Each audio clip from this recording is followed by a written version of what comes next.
ঢাকা বিশ্ববিদ্যালয়ের 2024-25 শিক্ষাবর্ষে বিজ্ঞান অনুষদের ভর্তি পরীক্ষা আজ।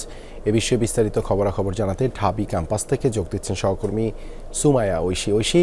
পরীক্ষা তো 11:30টায় শুরু হবে। শিক্ষার্থী আর অভিভাবকরা নিশ্চয়ই এরই মধ্যে এসে পড়েছেন। কেমন দেখছেন সার্বিক পরিস্থিতি? শিক্ষার্থীরা কিন্তু এরই মধ্যে প্রবেশ করেছেন পরীক্ষা কেন্দ্রে এবং অভিভাবক যারা আছেন তারা ক্যাম্পাসে অপেক্ষা করছেন তাদের সন্তানদের জন্য। এবং আমরা যেমনটি দেখেছি যে এবার কিন্তু যেমনটি আমরা জানি যে ঢাকা ইউনিভার্সিটির এই ইউনিটে অর্থাৎ বিজ্ঞান ইউনিটে কিন্তু 1896টি আসন রয়েছে এবং এর বিপরীতে কিন্তু এবার আবেদন পড়েছে 1,86,694টি।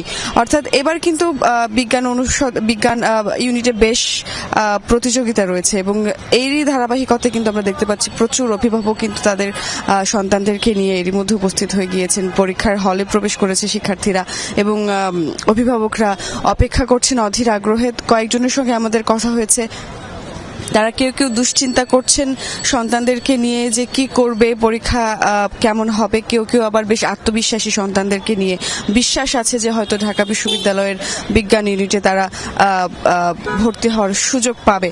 এবং যেমনটি আমরা সকাল থেকে এসে দেখেছি যে ঢাকা বিশ্ববিদ্যালয়ের বিজ্ঞান বিভাগের শিক্ষার্থী যারা ভর্তিচ্ছু শিক্ষার্থী তাদের সহায়তার জন্য কিন্তু বেশ কয়েকটি সহায়তা কেন্দ্র স্থাপন করা হয়েছে। বিভিন্ন জেলার ব্যানার দিয়ে কিন্তু সহায়তা কেন্দ্র স্থাপন করা হয়েছে এবং এখন পর্যন্ত পরীক্ষা কিন্তু শেষ হবে 12:30 নাগাদ।